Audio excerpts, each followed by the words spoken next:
दोस्तों, तो इस वीडियो में बात करेंगे एक्यूम ड्रग्स एंड फार्मास्यूटिकल आईपीओ के बारे में। तो चलिए देखते हैं कि दूसरे दिन आईपीओ कितना सब्सक्राइब हुआ है, इसका प्रीमियम किस प्राइस के ऊपर ट्रेड कर रहा है और कल इसमें फाइनल डिसीजन क्या होना चाहिए, इसमें अप्लाई करना चाहिए या फिर नहीं करना चाहिए। इसके अलावा कल से एक और मेन बोर्ड आईपीओ ओपन हो रहा है, तो उसके बारे में भी बात करेंगे। तो चलिए वीडियो को शुरू करते हैं। लेकिन इससे पहले कि मैं वीडियो को शुरू करूं, अगर आप इस चैनल पर पहली बार विजिट कर रहे हैं या फिर आपने चैनल अब तक सब्सक्राइब नहीं किया है तो चैनल को सब्सक्राइब कर लें और वीडियो को भी लाइक कर दें। तो एक्यूम ड्रग्स एंड फार्मास्यूटिकल आईपीओ को देखें तो आईपीओ 30 जुलाई को ओपन हुआ था और ये 1 अगस्त यानी कि कल क्लोज होने वाला है। तो कल इसमें अप्लाई करने का आखिरी मौका है। फेस वैल्यू ₹2 पर शेयर है। बुकिंग प्राइस 679 है और आईपीओ में 22 शेयर्स का लॉट है। आईपीओ के साइज को देखें तो आईपीओ 1856.74 करोड़ का है। यहाँ पर 680 करोड़ के फ्रेश इशू हैं और 1176.74 करोड़ का ऑफर फॉर सेल रखा गया है। इस आईपीओ में एम्प्लॉयज़ के लिए ₹64 पर शेयर डिस्काउंट दिया गया है और ये मेन बोर्ड आईपीओ है, तो कंपनी बीएसई और एनएसई के ऊपर लिस्ट होने वाली है। तो चलिए देखते हैं कि दूसरे दिन आईपीओ कितना सब्सक्राइब हुआ है। एक्यूम ड्रग्स एंड फार्मास्यूटिकल आईपीओ के डे 2 के सब्सक्रिप्शन को देखें तो दूसरे दिन आईपीओ 4.45 टाइम सब्सक्राइब हुआ है। क्यूआई 20% में आईपीओ 0.96 टाइम, यानी कि आज भी क्यूआई 20% फुल्ली सब्सक्राइब नहीं हुआ है। एचएनआई पोर्शन में आईपीओ 8.49 टाइम, यहाँ पर बिग एचएनआई पोर्शन 8.87 टाइम और small HNI portion 7.73 time subscribe हुआ है। रिटेल पोर्शन में आईपीओ 9.04 टाइम सब्सक्राइब हुआ और एम्प्लॉयज़ पोर्शन में आईपीओ 2.25 टाइम सब्सक्राइब हुआ है। दूसरे दिन भी देखें तो आईपीओ में बढ़िया डिमांड देखने को मिली है। अब आईपीओ का साइज काफ़ी बड़ा है, इसके बावजूद भी देखें तो डिमांड आपको बढ़िया देखने को मिल रही है और अब तक रिटेलर्स की ओर से देखें तो आईपीओ में 9,38,587 एप्लीकेशंस लग चुका है। अब इस आईपीओ में देखें तो आईपीओ का साइज़ तो काफ़ी बड़ा है, लेकिन इसमें रिटेलर्स का जो पोर्शन है वो कम रखा गया है, यानी कि मात्र 10% का ही पोर्शन था। और अगर इसमें से मार्केट मेकर के पोर्शन को हटा दिया जाए तो रिटेलर्स का पोर्शन 9.91% हो जाता है। तो इसमें रिटेलर्स के लिए 1,23,292 एप्लीकेशंस रिजर्व रखे गए हैं, यानी कि रिटेल पोर्शन में इतने ही लोगों को अलॉटमेंट मिलने वाली है। एचएनआई पोर्शन में देखें तो एचएनआई पोर्शन में बिग एचएनआई के लिए करीब 10% का पोर्शन है, तो इनके लिए आईपीओ में 8,806 एप्लीकेशंस और स्मॉल एचएनआई के लिए करीब 5%, तो इनके लिए आईपीओ में 4,403 एप्लीकेशंस रिजर्व रखे गए हैं।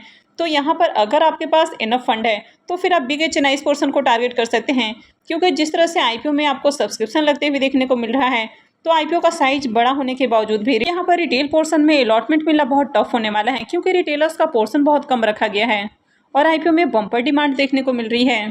कंपनी के बिजनेस को देखें तो ये एक फार्मा कंपनी है जो कि मेडिसिन के मैन्युफैक्चरिंग और इसके डेवलपमेंट के बिजनेस में देखने को मिलती है। तो साथ ही कंपनी आर&डी के ऊपर भी काम कर रही है। तो कंपनी का ओवरऑल बिजनेस देखा जाए तो कंपनी का बिजनेस काफ़ी अच्छा है। टॉप 30 कंपनियों में देखा जाए तो कंपनी 26 रैंक के ऊपर आपको देखने को मिल जाती है। कंपनी के फाइनेंशियल को देखें तो यहाँ पर आपको 3 सालों के फाइनेंशियल देखने को मिलते हैं, तो इसमें 22, 23 और 24 3 सालों का कंप्लीट फाइनेंशियल है। तो एसेट को देखें तो एसेट में आपको ईयर ऑन ईयर जंप देखने को मिला है। कंपनी के रेवेन्यू को भी देखें तो साल दर साल कंपनी के रेवेन्यू में भी ग्रोथ आई है। कंपनी के प्रॉफिट को देखें तो कंपनी का प्रॉफिट कंटिन्यू आपको डाउन देखने को मिला है। हालांकि फाइनेंशियल 22 में कंपनी लॉस में देखने को मिला, फाइनेंशियल 23 में कंपनी प्रॉफिट में आई और कंपनी ने 97 करोड़ का प्रॉफिट जनरेट किया। लेकिन फाइनेंशियल 24 में देखें तो कंपनी का प्रॉफिट गिरकर मात्र 79 लाख देखने को मिल रहा है। तो कंपनी के प्रॉफिट में बहुत बड़ी गिरावट देखने को मिल रही है। तो ये यहाँ पर सबसे बड़ा रिस्क पॉइंट आपको देखने को मिलता है। वैसे कंपनी के नेटवर्थ और इस में ज़्यादा गिरावट देखने को नहीं मिली है।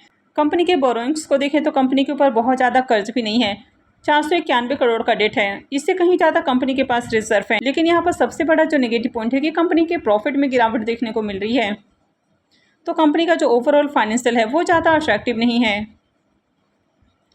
एक्यूम ड्रग्स एंड फार्मास्यूटिकल के अगर एंकर लिस्ट को देखें तो आईपीओ का एंकर लिस्ट भी काफ़ी शानदार देखने को मिल रहा है और यहाँ पर इसके एंकर लिस्ट में एफआईआईज, डीआईआईज और साथ में म्यूचुअल फंड्स कंपनियां भी देखने को मिली है। तो अगर total number of anchor investors की बात करें तो यहाँ पर टोटल 50 एंकर इन्वेस्टर्स आते हुए देखने को मिले हैं। तो आईपीओ का जो एंकर लिस्ट है वो काफ़ी ज़बरदस्त देखने को मिल रहा है और यहाँ पर इस आईपीओ को लेकर जो म्यूचुअल फंड्स कंपनियाँ हैं वे भी काफ़ी ज़्यादा इंटरेस्टेड देखने को मिल रही हैं। और यहाँ पर 24 स्कीम्स के जरिए आईपीओ में पैसे लगाए गए हैं, यानी कि 24 म्यूचुअल फंड्स कंपनियों की ओर से आईपीओ में पैसे लगाए गए हैं। तो बड़े इन्वेस्टर्स इस आईपीओ को लेकर काफ़ी इंटरेस्टेड देखने को मिल रहे हैं। इसके प्रीमियम को देखें तो मॉर्निंग में इसका प्रीमियम जहां 177 रुपये के ऊपर ट्रेड कर रहा था वो अभी गिरकर 170 रुपये के ऊपर देखने को मिल रहा है। तो प्रीमियम में कंटिन्यू गिरावट जारी है आईपीओ में 22 शेयर्स का लॉट है, तो इसका मतलब है कि आईपीओ से 3,740 रुपये एक लॉट से प्रॉफिट हो सकता है। इसके प्रीमियम को देखें तो इसका प्रीमियम 25% के ऊपर ट्रेड कर रहा है। तो प्रीमियम को देखें तो प्रीमियम आपको डिसेंट प्राइस के ऊपर देखने को मिल रहा है, यानी कि अभी भी आईपीओ से उम्मीद है कि बढ़िया प्रॉफिट मिल सकता है।